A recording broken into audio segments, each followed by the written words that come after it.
അസ്സലാമു അലൈക്കും വറഹ്മത്തുള്ളാഹി വബറകാതുഹു.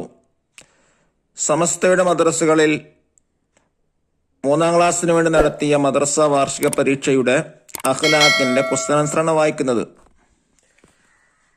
പരീക്ഷയ്ക്ക് വേണ്ടി തയ്യാറായി നിൽക്കുന്ന മക്കൾക്ക് വലിയ ഉപകാരമുള്ളതായിരിക്കും.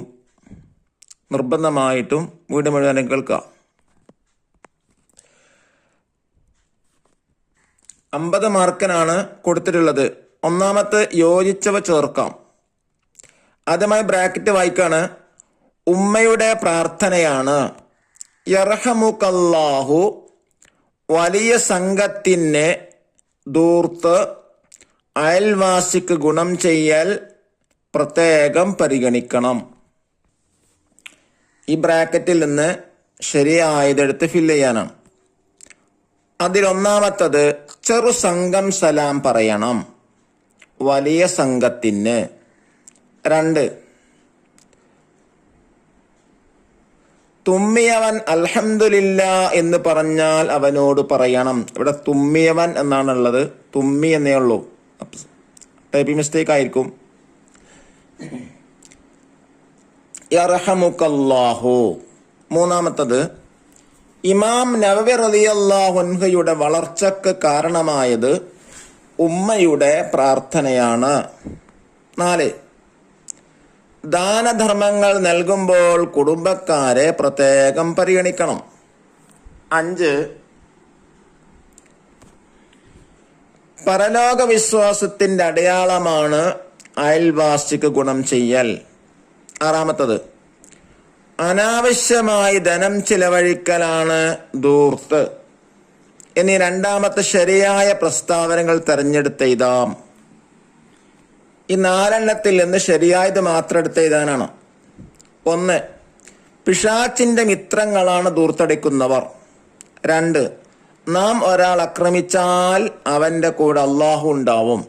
3, അക്രമം നിങ്ങൾ സൂക്ഷിക്കുക, കാരണം അക്രമം അന്ത്യദിനത്തിൽ വെളിച്ചമായിരിക്കും. 4, മനുഷ്യനെ മനുഷ്യനാക്കുന്ന ബുദ്ധിയാണ്. ഈ 4 നിന്ന് ശരിയായത് മാത്രം തിരഞ്ഞെടുക്കുക, എഴുതാം. തിരഞ്ഞെടുത്ത് എഴുതുക. 3 ഉണ്ടാവുള്ളൂ. ശരി, 4 നിന്ന് 3 മാത്രമാണ് ശരി. ഏതാണ് ഒന്നാമത്തെ ശരിയായത്? പിശാച്ചിന്റെ മിത്രങ്ങളാണ് ധൂർത്തടിക്കുന്നവർ.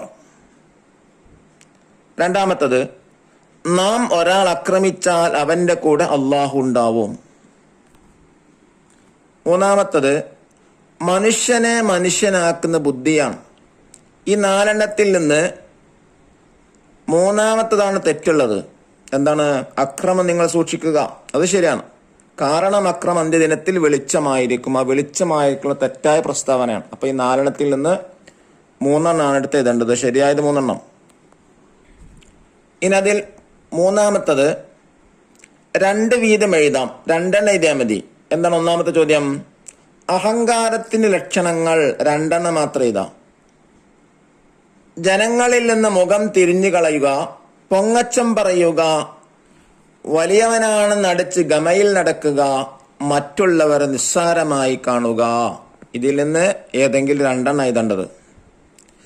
ഇനി രണ്ടാമത്തത് വിനാശകരമായ 7 വൻദോഷങ്ങൾ. അള്ളാഹുവിനോട് പങ്കു ചേർക്കുക, സിഹ്ർ ചെയ്യുക, പലിശ തിന്നുക, അനാഥകളുടെ ധനം ഭക്ഷിക്കുക, ഘോര സമരത്തിൽ നിന്ന് പിന്നോട്ടോടുക. ഇതിൽ നിന്ന് 2 മാത്രം എഴുതിയാൽ മതി. ഇനി മൂന്നാമത്തത് അക്രമത്തിന്റെ ഇനങ്ങൾ. മനുഷ്യരെ ശാരീരിക ഉപദ്രവം ചെയ്യുക, മനുഷ്യരുടെ ധനത്തിൽ നിന്ന് മനുഷ്യരുടെ ധനത്തിൽ കൈ കടത്തുക. ഇനി 4, നാം മിതത്വം പാലിക്കേണ്ട കാര്യങ്ങൾ. 2 ഇതാണ്.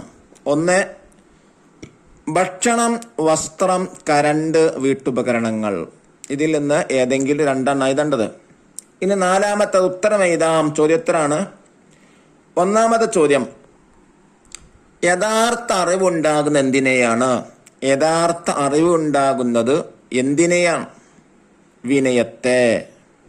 രണ്ടാമത്തെ ചോദ്യം, ഖാറൂൻ ആരുടെ സമുദായത്തിൽപ്പെട്ടയാളാണ്? മൂസാ നബി അലൈഹിസ്സലാമിന്റെ. മൂന്നാമത്തെ ചോദ്യം, ജീവനുള്ള മൃതദേഹങ്ങളാണെന്ന് ഹുദൈഫ റളിയല്ലാഹു അൻഹു പറഞ്ഞത് ആരെക്കുറിച്ചാണ്? ഉത്തരം, നന്മ ഉപദേശിക്കുകയും തിന്മ വിരോധിക്കുകയും ചെയ്യാത്തവരെ. ഈ നാലാമത്തെ ചോദ്യം, അസൂയാല് ചിന്തിക്കുന്ന എങ്ങനെയാണ്?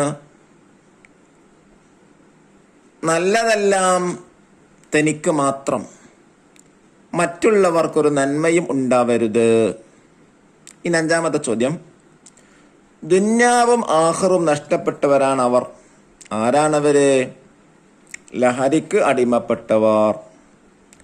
ഇനി അഞ്ചാമത്തെ വ്യക്തമാക്കാം. ഒന്നാമത്തത് ചോദ്യം, തീനത്തുൽ ഖബാൽ, അതിനെ കുറിച്ച് എഴുതാനാണ്. ഉത്തരം, നരകവാസികളുടെ ശരീരത്തിൽ നിന്ന് വെന്തൊരുകുന്ന ദുർജലം. രണ്ടാമത്തെ ചോദ്യം, ദൂർത്ത് പോലെ ഒഴിവാക്കേണ്ട സ്വഭാവം. ഉത്തരം, പിശുക്ക്. മൂന്നാമത്തത്, കുടുംബക്കാർ. ആരാണ് കുടുംബക്കാർ? ഉത്തരം, നമ്മുടെ ഉപ്പയും ഉമ്മയുമായി രക്തബന്ധമുള്ളവർ. നാലാമത്തെ ചോദ്യം, ഹസദിനെ കുറിച്ച് എഴുതാനാണ്. തന്റെ സഹോദരന് അള്ളാഹു നൽകിയ നിഅമത്ത് നീങ്ങാൻ ആഗ്രഹിക്കൽ. ഇനി ആറാമത്തത് ക്രമത്തിലാക്കാം. ഡിസോർഡർ ആക്കാൻ കൊടുത്തില്ല, എന്താ ചെയ്യാ? ഓർഡർ ആക്കി ക്രമത്തിലാക്കി എഴുതാം. എന്താണത്? ഒന്ന്, ഫീ ഖൽബിഹി മിൻ ഖർദലിൻ ലാ യദ്ഖുലുൽ ജന്നത മിസ്ഖാലു ഹബ്ബത്തിൻ മിൻ കിബിരിൻ അഹദുൻ. അതെങ്ങനെ ഓർഡർ ആക്കിയതാ? ലാ യദ്ഖുലുൽ ജന്നത അഹദുൻ ഫീ ഖൽബിഹി മിസ്ഖാലു ഹബ്ബത്തിൻ മിൻ ഖർദലിൻ മിൻ കിബിരിൻ. അല്ലാഹു നമ്മുടെ മക്കൾക്ക് പരീക്ഷയിലേക്ക് ഉന്നത വിജയം നൽകാൻ അനുഗ്രഹിക്കട്ടെ. അസ്സലാമു അലൈക്കും വറഹ്മത്തുള്ളാഹി വബറകാതുഹു.